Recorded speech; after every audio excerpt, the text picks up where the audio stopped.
Good morning and a happy Thursday. It's Friday Eve. I'm meteorologist Ashley Ruiz with a look at your forecast. We have some changes up ahead. You may notice it's pretty murky out there to kick off our Thursday. We are going to clear into at least partly sunny skies into the afternoon. We'll likely also have a little bit of haze out there this afternoon. Let's dive right into it because we have a lot to talk about, and you see rain returns Sunday. Yes, you're reading that correctly. The highest rain totals are going to be more concentrated closer to the coast and up into the mountains, which I will jump into in just a minute.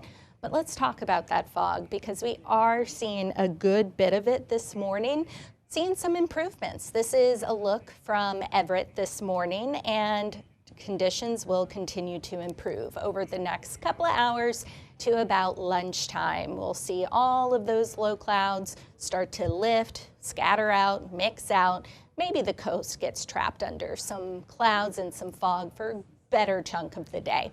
Temperatures today are expected to be below normal. Our average high for Seattle this time of year is about 74 degrees. And so we will be near and below normal. But by Saturday, our temperatures jump back up to the mid and potentially upper 70s.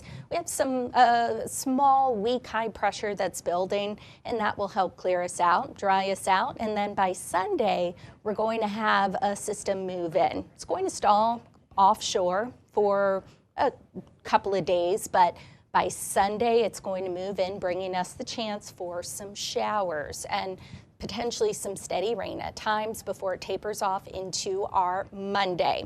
This is what I was talking about. So you see that low spinning near the Gulf of Alaska. It also has a front with it. That's what's going to move in, but not until Sunday, maybe late Saturday and into Sunday.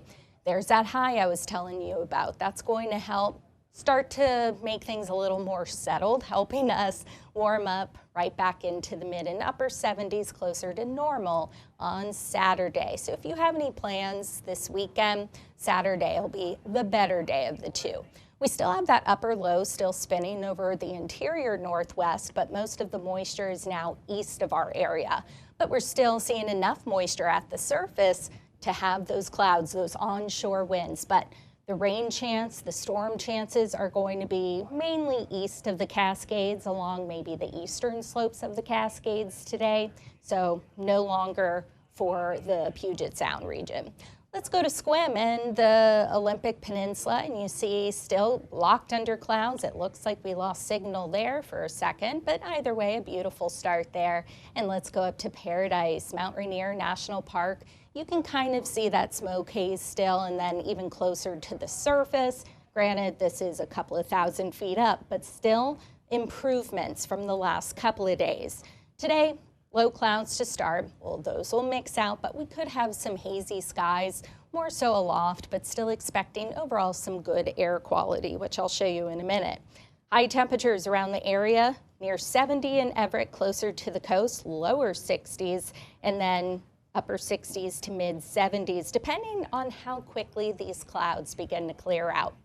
Air quality forecast once again calls for good to maybe moderate air quality. We'll have lower air quality closer to the fires and potentially even closer toward the Canadian border, as you see just north of Bellingham. I know it's a little hard to see, but you see that yellow dot there.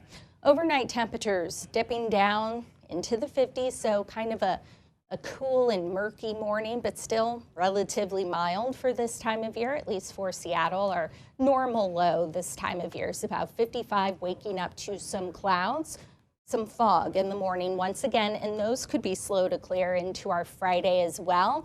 Temperatures may be a couple of degrees warmer for some spots, but still below normal. Tomorrow, air quality kind of similar to today, except maybe portions of central and eastern Washington seeing some improvements.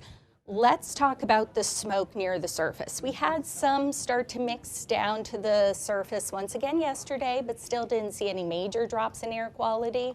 And this is showing, that light blue color is showing some light smoke near the surface, but we start to see things change. You see how that light blue starts to peel away, and eventually it's more confined to the Cascades and then east.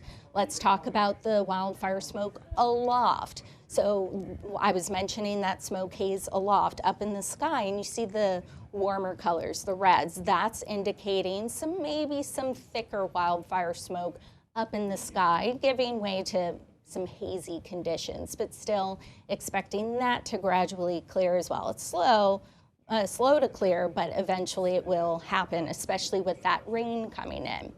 Futurecast shows that potential for a couple of pop-up thunderstorms up in the Cascades, once again favoring the eastern slopes of the Cascades, whereas the rest of us, check this out, 3:30, we may still have some low clouds in place. Futurecast is saying, yep, going to be very hard to get rid of some of these low clouds before they rebuild, thicken up once again overnight and into our Friday morning. Maybe a couple of sprinkles out there in the morning just because we have low clouds in place, and we could have those clear out maybe a little faster tomorrow thanks to that high pressure.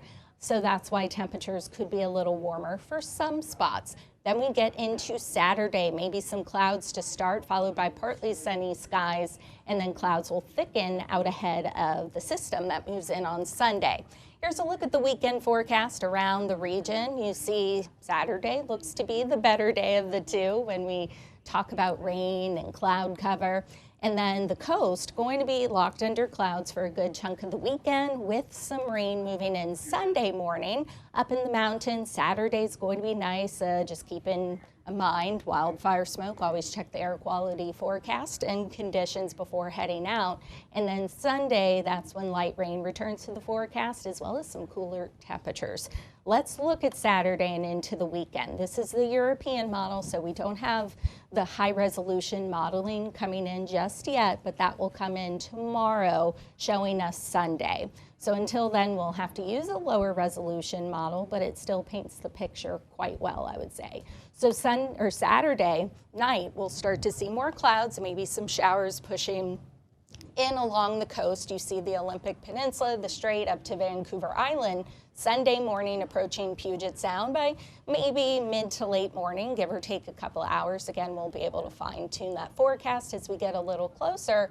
But then Sunday evening, you see how rain starts to taper off. But then Monday, some lingering showers. But then we start to dry things out heading into Tuesday and into Wednesday of next week. And over the span of the next 7 days, we're looking at roughly maybe less than a half of an inch on average, but areas favoring Snohomish County northward could get a little more than that and then closer to the coast. But of course, this could change. Let's talk about autumn because we are almost there. If you are a fall lover like I am, it's coming, and it's coming quickly. 11 days away, September 22nd, and that's when the autumn equinox will officially occur. And with that, we always wonder, well, how is the foliage looking? On average for us, as we well know, especially if you're familiar here and you've lived here for quite a while, our peak foliage timing is usually in October, and then up in the mountains it's a little earlier than that, and we'll continue to track the current foliage. If you're already seeing it in your neighborhood, it's just very, very slight. I wanted to talk about the big dark because we all know that's the elephant in the room because it's coming. September 25th, the last 7 o'clock sunset until March 8th, and on October 26th, that's our last 6 p.m. sunset until March 5th. And daylight saving seems a little earlier this year because it is the first Sunday of November is November 2nd, and that's when we get our first sunset before 5 o'clock. And this is where we stand right now. We are rapidly losing daylight at this point. August through October, that's when we start to rapidly lose daylight, whereas it's the opposite, getting closer to, say, February, March, and April, because we're on either side and right in the middle of the equinox. So once we reach the equinox and beyond, that's, again, after the summer solstice, we start to tilt closer and closer away from the sun, and that begins our journey to the winter solstice. But where we stand right now, we have 12 hours, 47 minutes of day length, and over the span of September and October, we lose nearly 90 minutes to 100 minutes of daylight, and that's per month. So right now we're about 3 minutes and 22 seconds of daylight lost. And then in a month from now, still losing 3 minutes and around 21 seconds, still 11 hours and 5 minutes of daylight. But after we turn the clocks back, November 11th, 9 hours, 28 minutes. Now, by then, we're starting to lose 2 minutes, 46 seconds of daylight. And by December 11th, as we get closer to the winter solstice, 54 seconds. And then in January, that's when we really start to pick up daylight again, around 50 to 60 minutes. And then it's rapid after that. So there's always light at the end of the tunnel. As we well know, this happens every year, but it's that time of year when it's starting. And it's not going to really feel much like fall. It might a little bit with those temperatures, 60s and 70s, but it's not going to be super cold. It's going to be a little on the muggy side at times with some showers, but it's not going to be widespread for the next 7 days. In fact, beyond the 7-day forecast and potentially into the end of September, temperatures may be close to normal, if not above normal. So if you want some warm weather, you can hold on to it for a little longer. We'll have some cool weather mixed in with some showers, but we desperately need it. As we well know, as our entire state is in some form of a drought. So that goes from D1 to about D4, and we get that update every Thursday. And thankfully, there weren't any major changes or any major changes in terms of the drought getting worse, which will bring you the latest on king5.com as well as King 5 Plus. And you can always download the free King 5 app, and you can always find this extended forecast there as well. I hope you have a fabulous Thursday, and we'll talk soon.